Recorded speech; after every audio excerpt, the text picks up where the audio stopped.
situation remains the same.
Prison stops.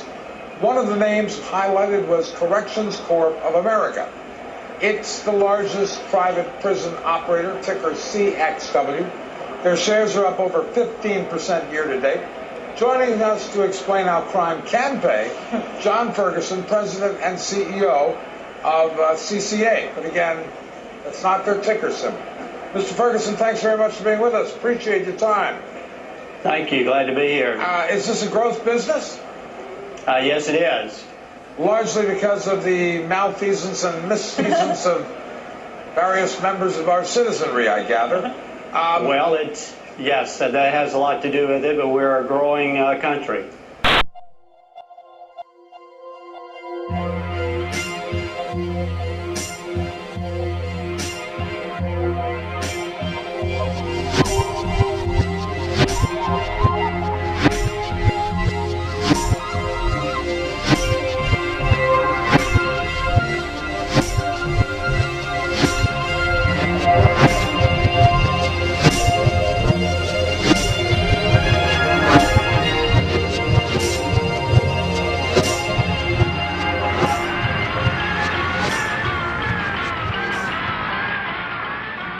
At the penitentiary in Lompoc, they have 3 different product operations.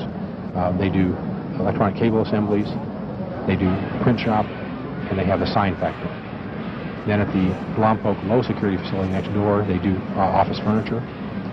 At the Dublin facility in eastern San Francisco, they have a drapery factory and a data entry operation, and they're doing mattress recycling as well, taking mattresses apart, not producing a product, but taking them apart into components and selling them to avoid landfill efforts.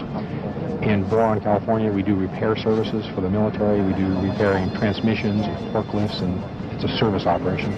And then in Terminal Island, California, we have a metal operation that does lockers and metal products for the military and other GSA and other customers.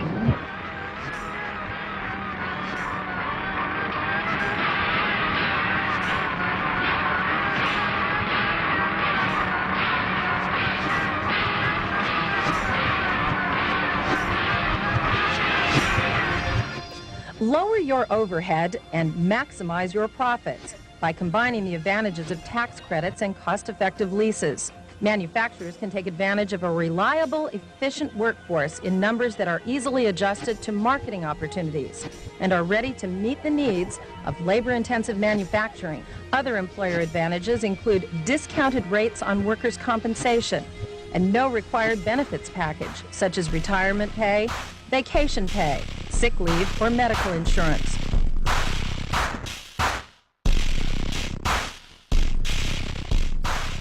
Today, we are faced, I think, with the approach of what may be called the ultimate revolution, the final revolution, where a man can act directly on the mind-body of his fellows.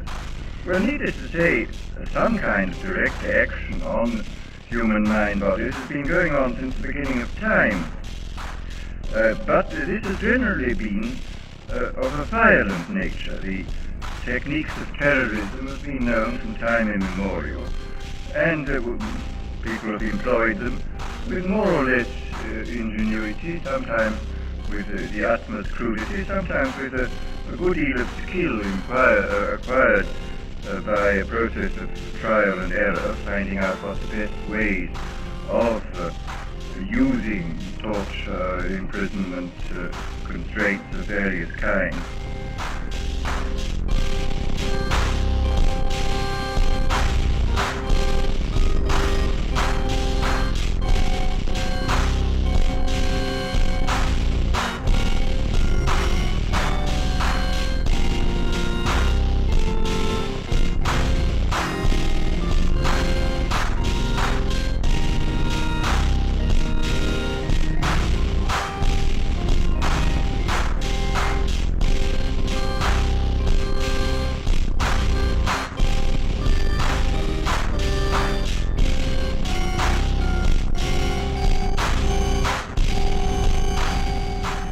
If you are going to control any population for any length of time, you must have some measure of consent. It's exceedingly difficult to see how pure terrorism can function indefinitely. It can function for a fairly long time. And I think sooner or later you have to bring in an element of persuasion, an element of getting people to consent to what is happening.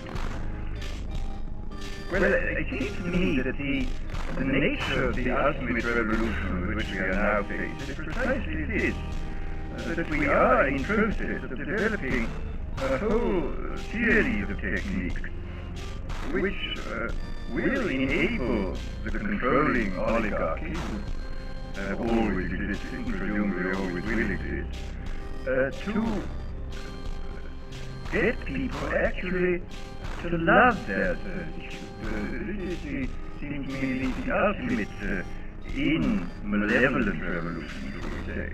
I mean, what might happen if these fantastically powerful techniques were used by unscrupulous people in authority? What else would happen? What sort of society would we get?